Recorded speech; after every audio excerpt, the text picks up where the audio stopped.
Hey guys, welcome to my first episode of my cooking channel. It's something I hope to continue to do as time permits.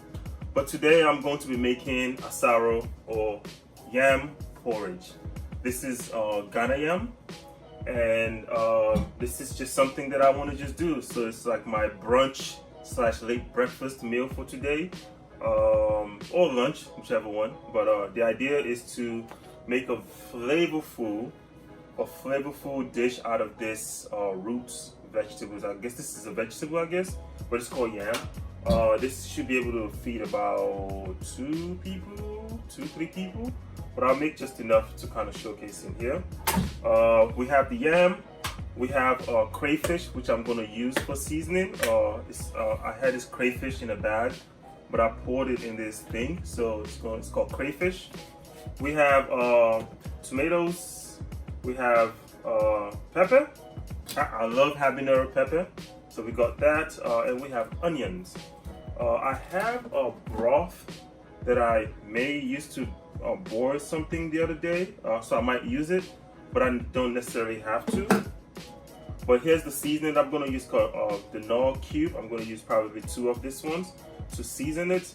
Then I have my palm oil. This is a cholesterol-free oil that I'll be using to make this yam porridge. And then I have, just to kind of balance that out, you have safflower oil. You can use any type of oil, really, but it really doesn't matter. But essentially, this kind of gives you the color that you want in the yam porridge. Yeah, this and the pepper gives you the color that you want. So that's what we're going to be making. I'm going to cut my yam in a bit now. So cutting my yam, I'm just going to pour some water in the pot here. Then I put water in the pot. So just FYI, I had cleaned this countertop before I started, so it's not like, in case you wonder why do you have your food on there, but I cleaned this originally before I got started, but I'll still wash my stuff as I go as well. But this is the first thing I'm going to do. I'm just going to cut my yam.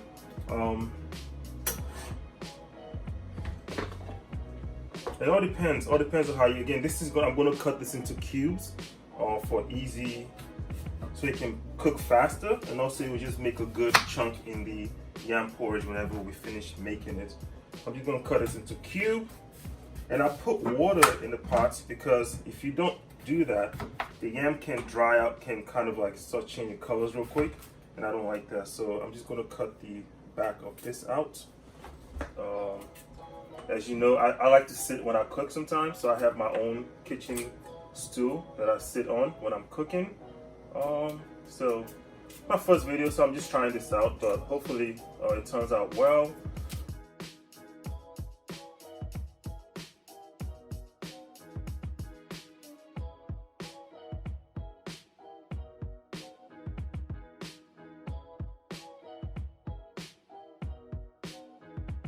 So it can be filled up a bit more. So I'm just cutting it and running it under the sink.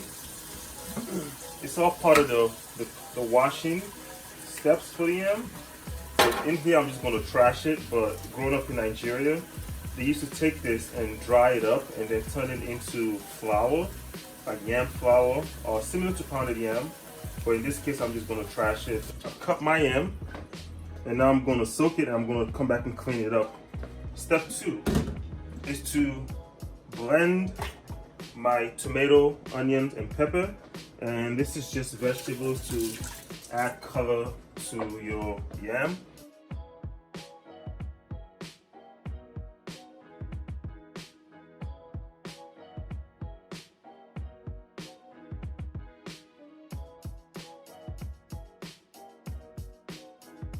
This is about, I don't know how to measure this, but I'm going to use half of this for my pepper and onions. Why do I use a food processor instead of a blender? I use a food processor instead of a blender because when you cut pepper, onions, and tomatoes, sometimes you have to blend it, and then you have to also boil it, kind of like cook it, so that way the water can evaporate. Typically, a blender takes a lot longer, right?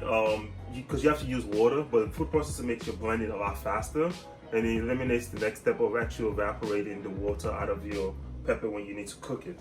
So just one of those cooking kitchen hacks why I use food processor instead of a blender.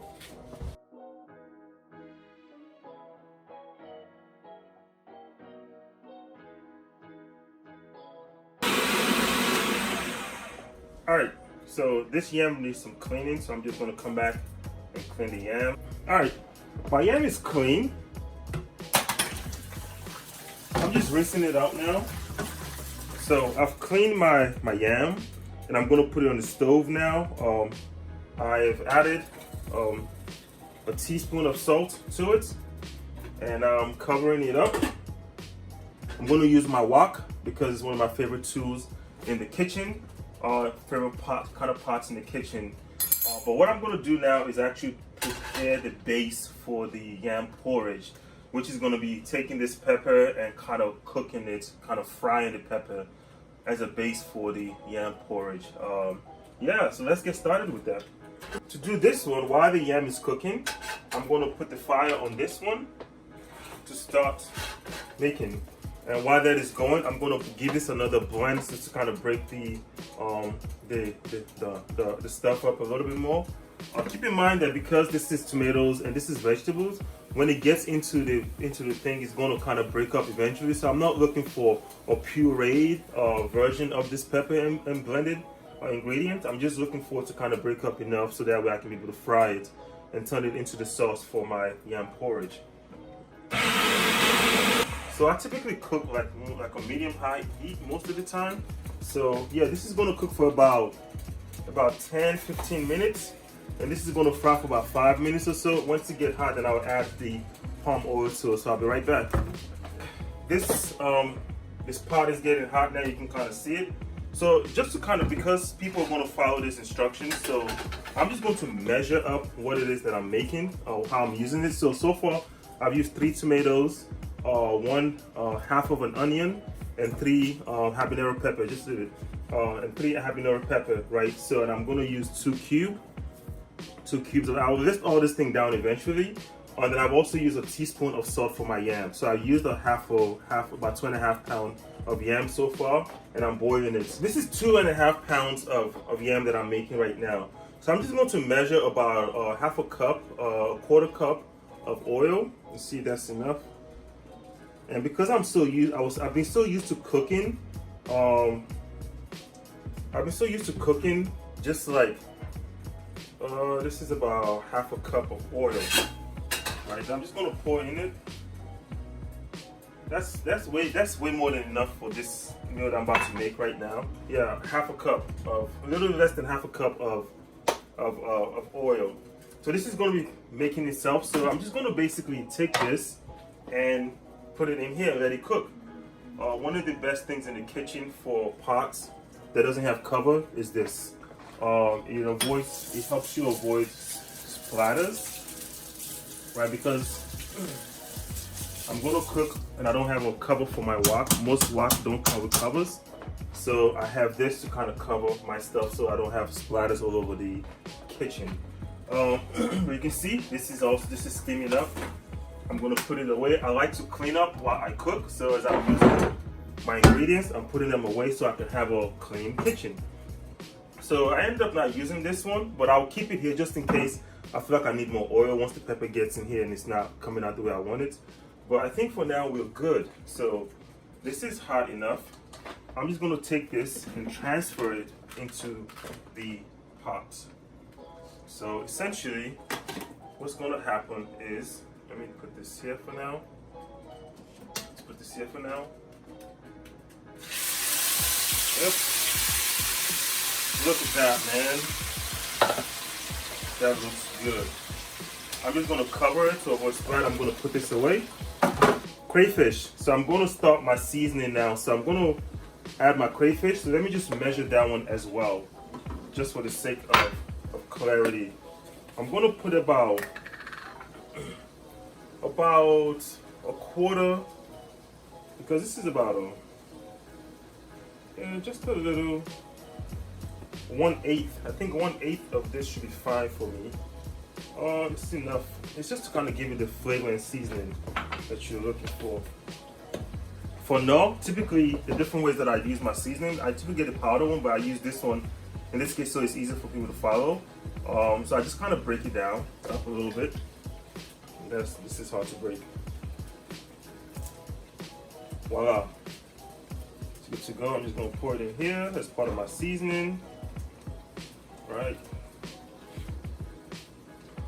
I think this should be enough. Get just another one with this. Because that one is hard to break. So, guess what? If it doesn't work out, I can use my portal, which is why I have it. I figured I was gonna deal with this, so I just break it up. That helps me a lot. So now it's here. And I'm just going to take this and just put it on my sauce. But I have the magic spoon. I like wooden spoons to making my meals because one, it protects my pot from scratching, right? So that's one. I'm just gonna put this here. Just kind of let it cook. The whole goal of this is to let this cook long enough so that the water evaporates and then it turns into the red color that you're looking for the base of your yam. Now, as I'm looking at this is a lot of yam, a lot of sauce for this yam, but you don't know until you're ready to actually start making it. So I'm just gonna cover this up so it doesn't splatter out and start my cleaning process like I typically do. So I've used a lot of stuff and it looks a mess now, so I'm just gonna take time to clean it up. So while these things are cooking, we have about another 5 more minutes of this yam to cook, to boil up. And what's gonna happen is after this one is finished cooking, I'm gonna transfer it into the sauce, but I don't want to have to wait or let this one cook with this, so I'm just doing it separate and I'm gonna combine it afterwards. You know, this is parallel cooking for a delicious meal. All right, go cleaning time. All right, we're back. So my yam should be ready now. I think it's been over 10 minutes. I'm going to just check it to see that it's ready. And yes, it is. Well, it's almost ready.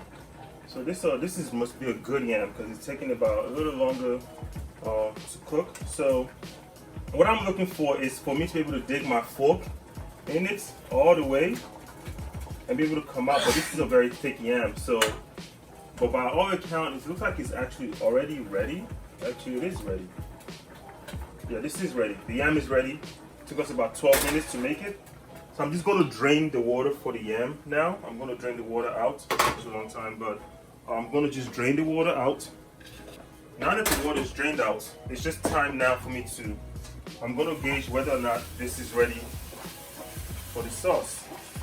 Now, I use a wok because it makes sure your food does not get burnt.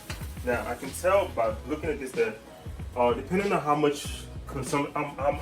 you consume oil, I don't really like oil that much. So I'm always very, very skeptical around using too much oil in my food. And then, like I mentioned before, I also have this broth that I have. So I don't eat meat. My fiance does. So sometimes when you make meat, the broth or chicken, whatever, you can use it. So for me, I keep this on the side depending on how seasoned this becomes. After I add the yam into, we decide whether or not I'm going to actually use the broth or the additional seasoning. But this one looks almost ready.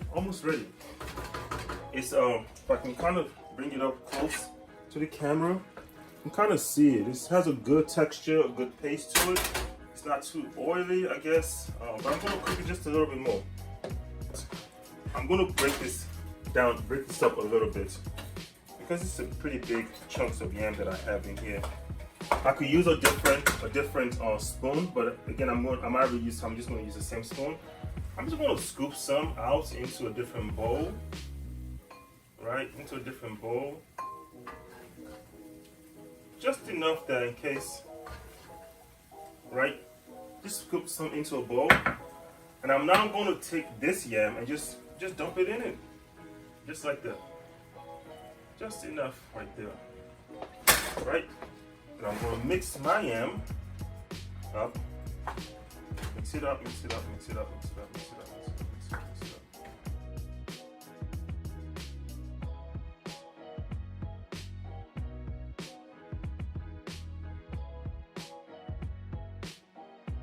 up. going to now take a cup of water. I'm going to take 1 cup of water, and I'm going to start adding it to it. And the reason why I'm adding this cup of water to it is because you can see the chunk of yam, the white piece of yam. I want the water to become almost like to kind of spread the sauce across every single thing while it slow cooks. So that's the secret to getting it all consistent. Take 1 cup of water. I'm just gonna start spreading it on it at the base of this, right? Remember, this is gonna cook through everything else, right?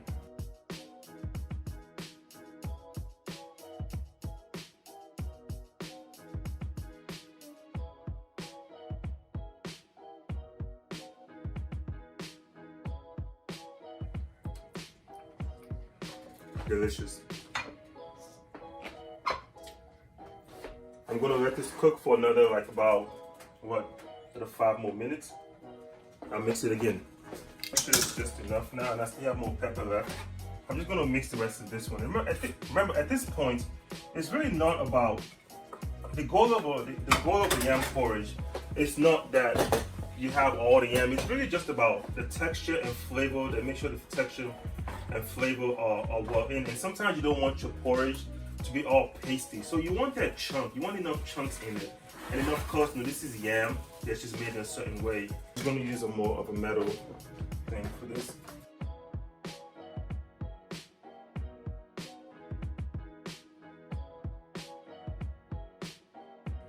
Put it on there. Wow. There you go.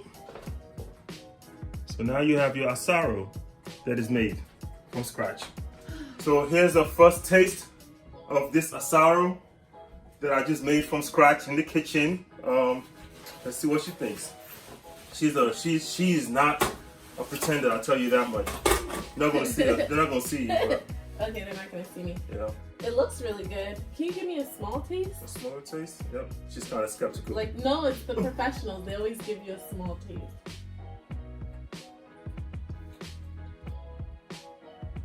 Wow, it's really good. Good. Appreciate it. It's like a good texture. I like this thing you put on top too. Good amount of spice, but also like enough like seasoning and flavor.